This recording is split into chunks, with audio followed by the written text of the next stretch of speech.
चलब तोहा के देवघर माला किनिया ना बना तू ना गिनियानु हो।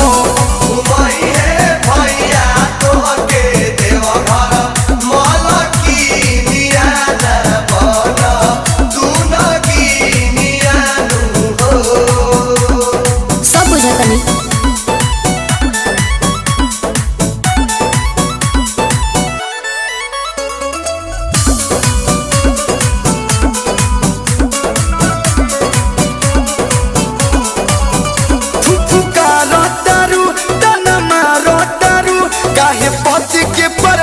जो सजा रहतारू हाँ तो का करी ऐसे क्यों बोलेला हम बोली ना।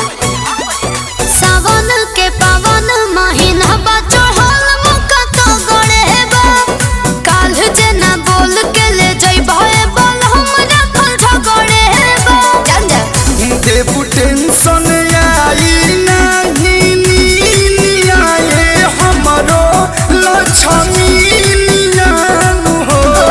लेके चलब तोहा के देवघर माला किनिया ना बना तू ना गिनियानु हो।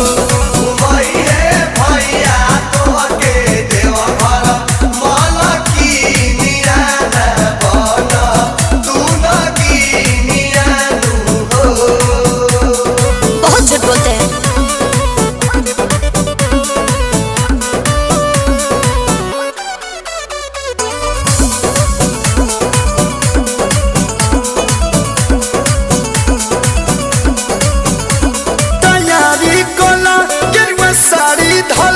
छोड़ा रेल के झमेल बुक गाड़ी कला।